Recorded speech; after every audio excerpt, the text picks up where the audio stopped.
Beyond just the fact that I want to, I got to go to the gym every day to maintain my strength and flexibility. And the thing about it is cerebral palsy doesn't necessarily get worse unless you stop moving. Being a couch potato, whatever you might call it, CP is non-progressive, meaning, by the book, it doesn't get any worse unless you don't do anything about it. And so, it took me a few years to start enjoying going to the gym. It's like learning anything. It's hard to enjoy something when you're learning how to do it. But once you learn the basics, things get a little easier and they become more enjoyable because I can tailor these lifts to be exactly what I need them to be. I think if the medical institutions changed their outlook on what recovery looks like and I can only speak as an ambulatory person, right? What does ambulatory mean? It means you can walk without assistance. If medical institutions started thinking about ambulatory children as fully functional rather than fragile, then I feel like that would open the PT world, the physical therapy world, that would open them up to more effective means of recovery, such as weightlifting, yoga, boxing, right? All the things that I do, because I'm speaking from my position. Doctors, they told me in my early teens to never lift weights, that it was dangerous. And so being a teenager or like a tween or whatever, I believed them.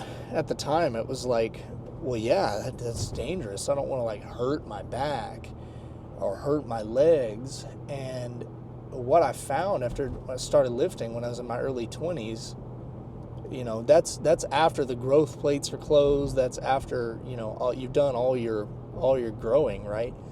What I found was life got a whole lot easier once I just got stronger. And I kind of wish that the medical institutions would open their recovery avenues up to things like weightlifting or CrossFit, because when you have a neuromuscular disorder, neural pathways are inherently plastic, which means they can be changed by using the brain to retrain the muscles, the affected muscle groups, to perform better. The best way to do that, science shows, the best way to do that is something called time under tension, which is putting large muscle groups under a serious amount of tension for a long amount of time. You have years and years and years of weightlifting.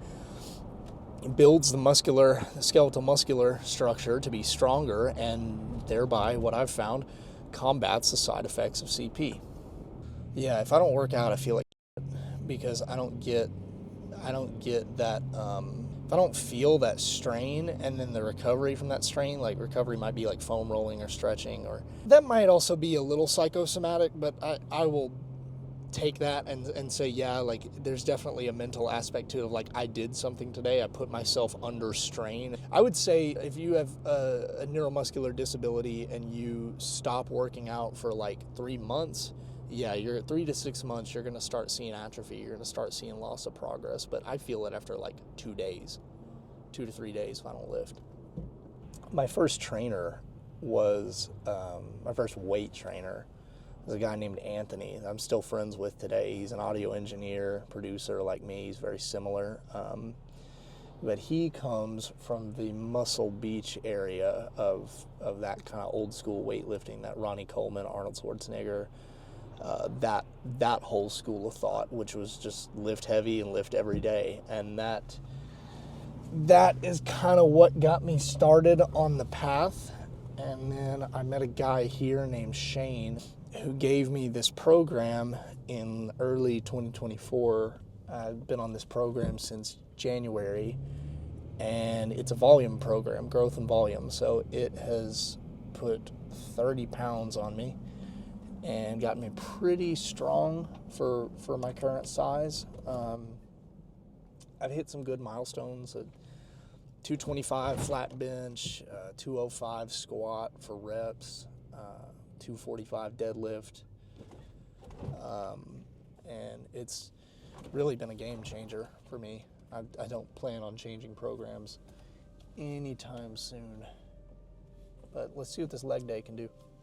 Yeah, I used to hate leg day because I just dreaded it, right? Like it was just terrible. And now that I know I have more knowledge and more experience, it's with anything. You get more knowledge, more experience, and you grow in things. It's like learning a language or an instrument, you know? Since I don't have a weight belt today, probably not going to go beyond 185.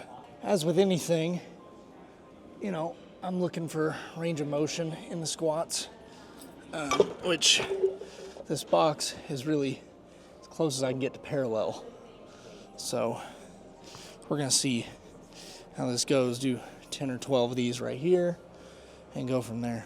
But like I can see it applied in my daily life to like, oh wow, like because I lifted heavier over this, you know, span of time, we can see improvement.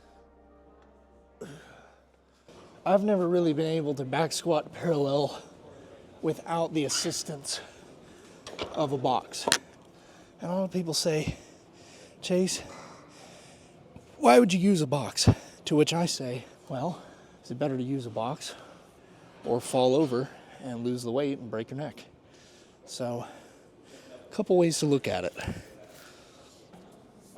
Let's go again.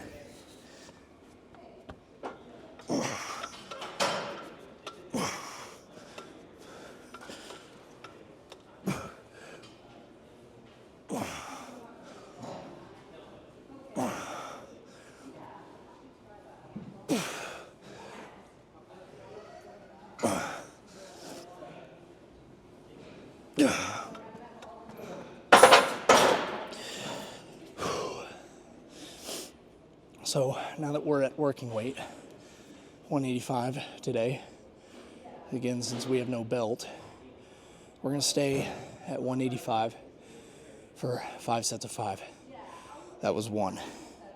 25 total reps should give me the growth and volume I'm looking for today. We'll see. So we got 4 more to go. Let's try again. Sometimes I lose the, there we go.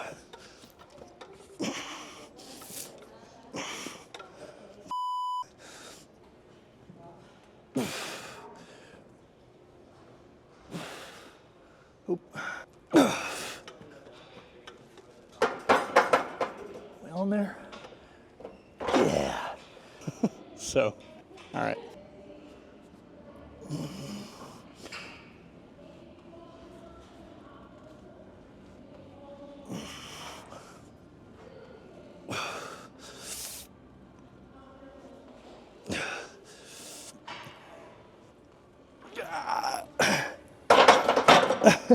All right, there's your 5x5.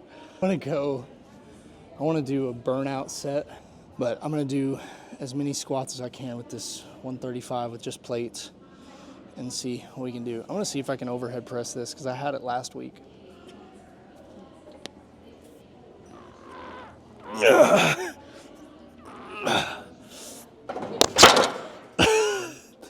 It's like kind of sad, like, you know, you're an adaptive athlete when you can overhead press your squat burnout or your squat warm up. That was heavy. That hurts. All right, let's do this for however many I can. Oh, that feels like air.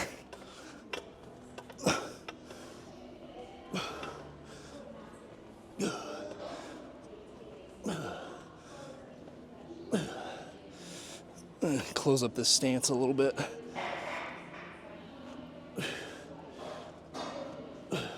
Oh, that's it. Oh boy. I don't know if that was like 10 or 12 or what, but I'm hurting. Let's move on to a lift I'm actually good at. Let's feed the ego a little bit. Hex cage deadlift, one of my favorite movements because I feel like it's easier to get the weight on the sides, but since I don't have a weight belt today, I'm probably not going beyond 225 here. We're gonna see, the idea again is to keep these knees facing outward, and it's just like carrying heavy groceries. So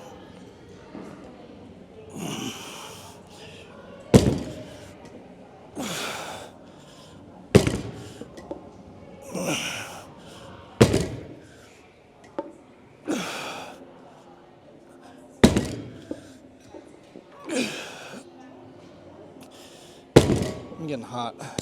So this movement is like a modified version of an RDL, like a straight leg deadlift, so as to isolate the hamstrings and lumbar. But any sort of hinge movement is very difficult for me, indicative of my tight hips, psoas, and glutes. But we're gonna try this.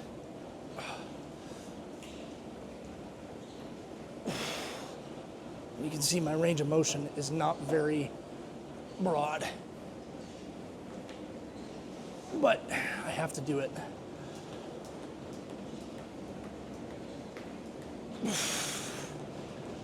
It's extremely painful.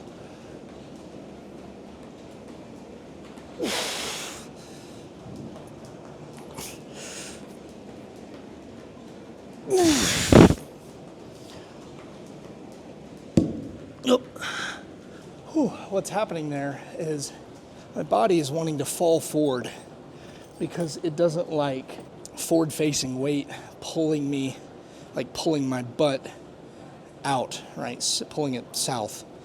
And so I'm using the abs, glutes, and hamstrings to stabilize, which, as nature would have it, is the absolute weakest part of my body. A weak back and weak abdomen is what's pushing my pelvis out, versus being able to tuck pelvis under, stand up straight. I can fix it temporarily, but it is incredibly difficult. But let's go again. The hope is down the road that'll translate to a better pelvic control and stronger glutes, developed hamstrings, get some mass on the legs, get some rear leg strength, which I admittedly don't have a lot of. So that rear leg is very, very tough to build for me. Muscular atrophy, dead neural pathways. The pain in this erector spinae, the low back, it's so intense that I can only last about 8 reps. Again, I don't get that pain from a conventional deadlift because you're bending your legs a little bit in a conventional deadlift. This is, in effect, a lot more challenging than pulling 245 off the floor because you're engaging your back, your arms, abs, legs, everything to make that conventional deadlift happen. This is much harder. I think I'm burnt out here. I'm gonna walk these back and we'll do something else.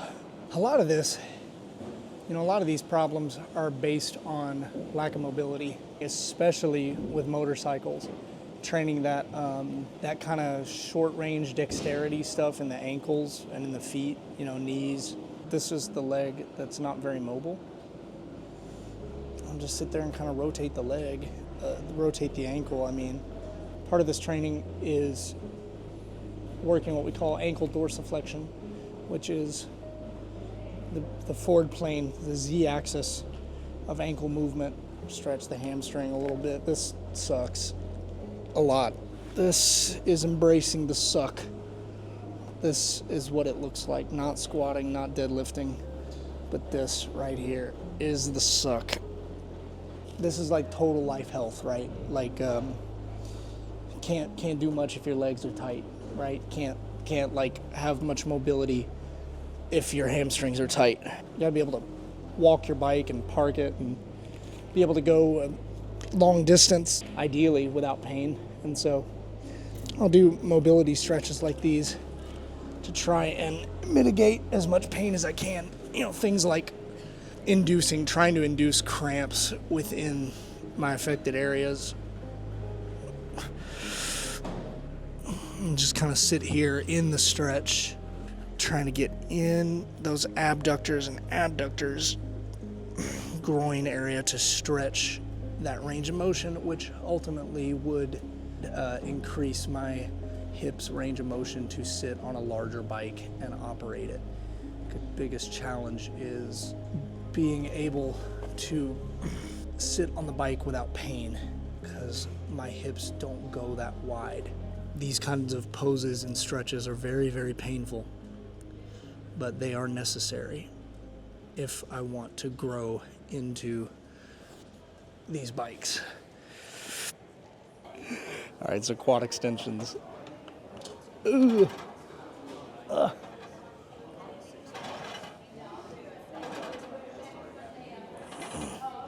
Just burn them out. Just go to failure. Don't even count.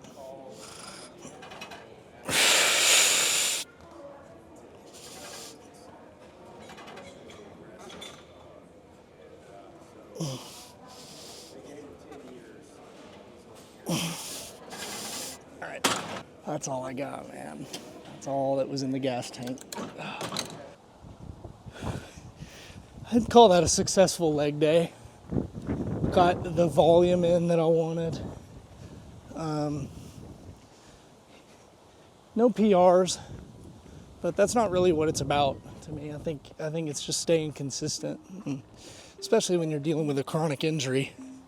You know, you gotta set expectations that are reasonable, but you also want to push yourself, right? Like, setting reasonable expectations doesn't mean that you don't go beyond your limit. You know, you gotta know where your red line is and push past it.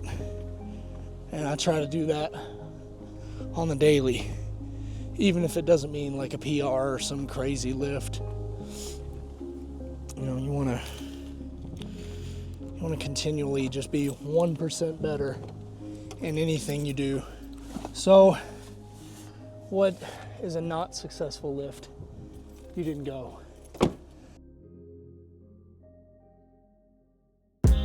Hey y'all, Chase here. Thanks for tuning in to Music, Machines, and Movement today. If you're not already, make sure you hit subscribe so you can stay updated on what's coming next.